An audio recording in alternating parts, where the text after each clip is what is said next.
Madame, Monsieur, bonjour et bienvenue sur Africa 24.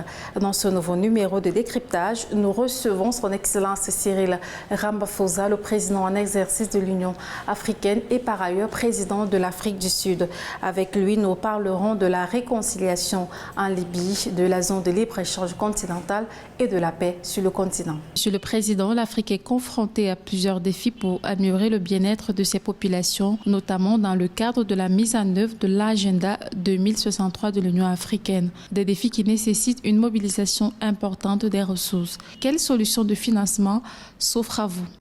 Well, Africa faces a lot of challenges across a number of areas of human existence, from health, from security, and just the social well-being of Africans. But at the same time, it faces a lot of opportunities, because with challenges comes opportunities.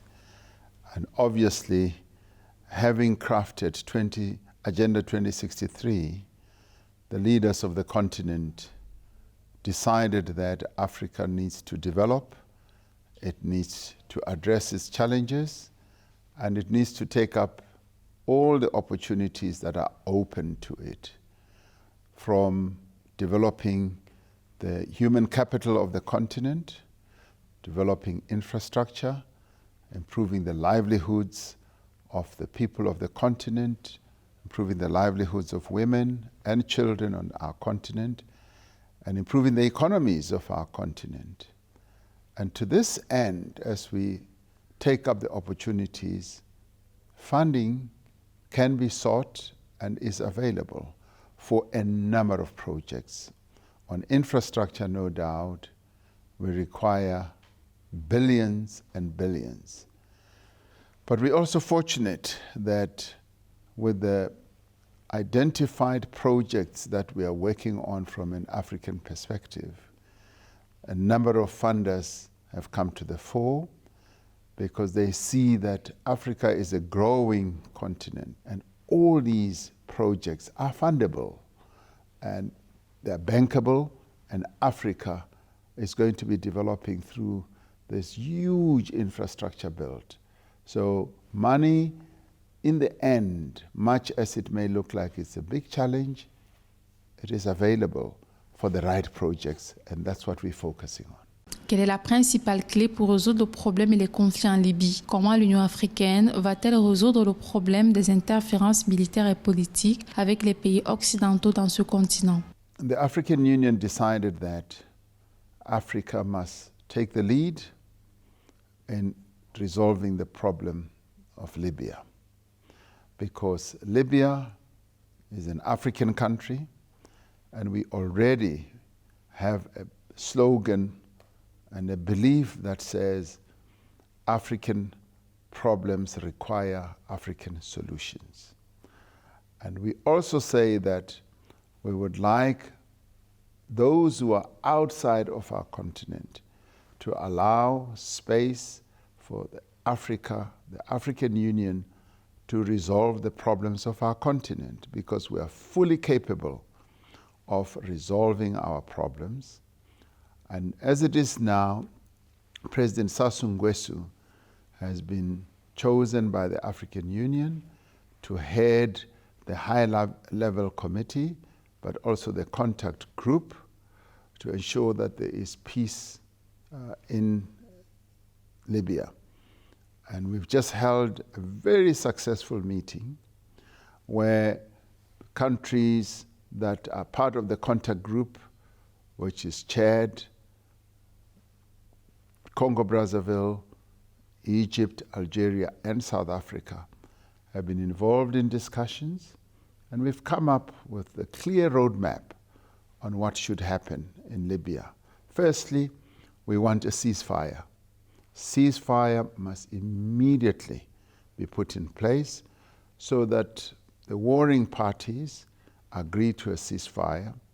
Secondly, we want the arms embargo to be observed. This means that those countries that are bringing in weapons in Libya must desist from doing so. But we also want those outside forces that are fanning the flames of conflict to stop from doing so. And obviously we want those who are trying to clamor for the resources of Libya to desist from doing so. The resources of Libya are for Libyan people. And the African Union, therefore, is now going to take charge, working together with the United Nations, of the efforts of making peace in Libya. Quel est l'impact du coronavirus sur les économies africaines? Well, the coronavirus is going to have a huge impact on the economy of the world, more globally, but it is also going to have an impact on the economies of Africa. From a South African point of view, we are looking at the impact that it could have. Already we are seeing the negative impact it will have on tourism. Tourism is a big and important sector in our economy, and already we are seeing the numbers of people flying into South Africa are coming down as airlines are reducing the numbers of flights that they are having to destinations such as South Africa. We also want to ensure that our economy is finally not too negatively affected.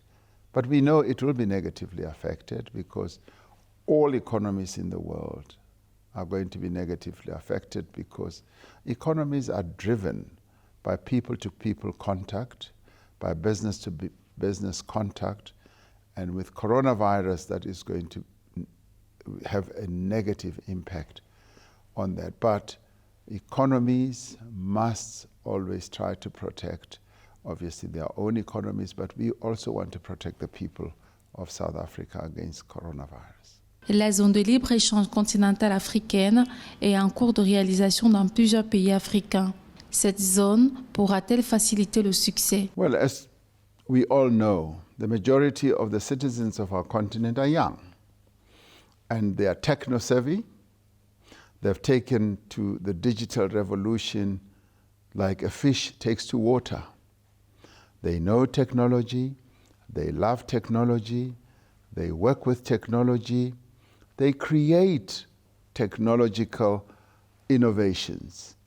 And this is what stands us in our good stead. Already they are creating wondrous innovations on the technological field, and we can already see that this is the century that Africa has been waiting for, because through technology we are able to bridge all divides. We are able to bridge distant divides. We are able to bridge even infrastructure deficit divides. We are even able to frog leap even the education divide, because technological advancement enables people to take to education. Education becomes much more available. Skills revolution becomes the order of the day. And through this, we benefit now. We are now frog leaping from the first digital revolution to the fourth industrial revolution. That's where we are. This is where we have now arrived, and Africa is taking advantage of all this. We couldn't have had a greater moment like this as the African continent. And the greatest gift we've got as a continent are our young people. This is the best endowment. And people always say that Africa's endowment are the mineral resources, natural resources, water and the sun and all that. And I say the greatest endowment that we have are the young people of the continent.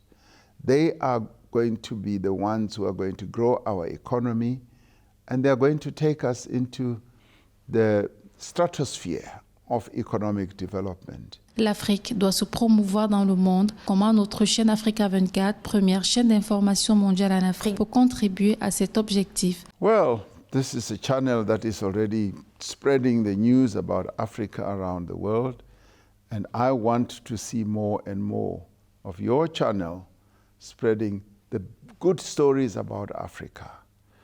and showcasing Africa in all its splendor, in all its wondrous endowments and gifts. Wherever you go on the African continent, you cannot but be positively affected by the beauty of the continent, the gifts that the continent has, and everything that is good. And we are moving from a very bad history of colonial domination, but we are exploding every day on the world scene, and we want your channel to take those news to the world.